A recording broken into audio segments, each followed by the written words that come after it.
Bagaimana cara mencari karyawan toko ya? Jadi cara untuk mencari karyawan toko itu Anda bisa memasang lowongan di grup lowongan pekerjaan ya. Kalau misalkan Anda ikut Facebook group, itu di Facebook banyak sekali grup lowongan pekerjaan. Anda bisa memposting lowongan pekerjaan di grup-grup tersebut.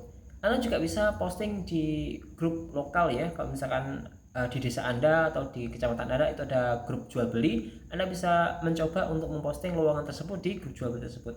Dan menurut saya ya, itu yang paling efektif adalah dengan memasang banner lowongan pekerjaan di depan toko ya. Jadi Anda bikin banner lowongan, dicari karyawan atau karyawati, kemudian taruh di depan toko ya. Pastikan ada nomor telepon Anda ya, untuk kalau misalkan ada yang ingin melamar bisa menelepon atau mengirimkan WhatsApp ke Anda.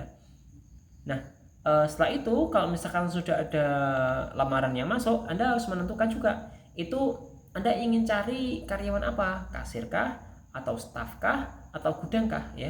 Kalau misalkan kasir, Anda juga harus menentukan kriterianya apa. Misalkan kalau kasir berarti dia harus bisa hitungannya harus bagus gitu kan.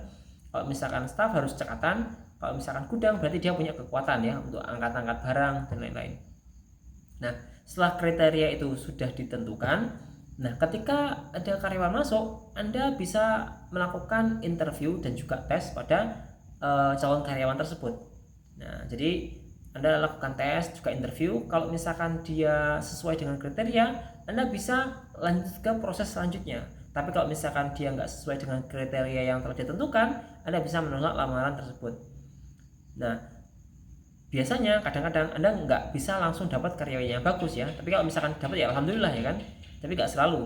Kalau misalkan dapat karyawan yang bagus, yang misalkan lamaran yang bagus, misalkan ini ada anak tapi ini kemungkinan kurang bagus ya, Anda bisa menolak lamaran tersebut ya. Jadi kalau misalkan nggak pas, Anda bisa nggak usah cari lagi, tunggu saja yang lain gitu kan, menunggu calon karyawan lain masuk untuk melamar. Nah, nanti kalau misalkan apa namanya, ada yang bagus, Anda bisa melanjutkan ke proses selanjutnya, yaitu proses untuk yang namanya masa percobaan ya, masa percobaan selama 2 minggu misalkan.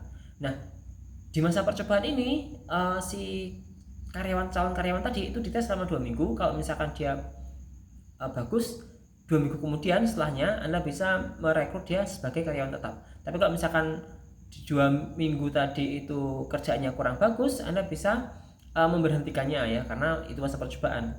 Dan Anda harus pastikan bahwa ketika dia masuk di masa percobaan tersebut, dia benar-benar tahu kalau misalkan dia itu di masa percobaan ya, dia adalah karyawan percobaan, bukan karyawan tetap ya. Jadi kalau misalkan dia sadar seperti itu dia punya mental, kalau misalkan nanti saya nggak diterima ya sudah, saya nggak masalah seperti itu ya. Jadi seperti itu. Dan mungkin itu aja, terima kasih.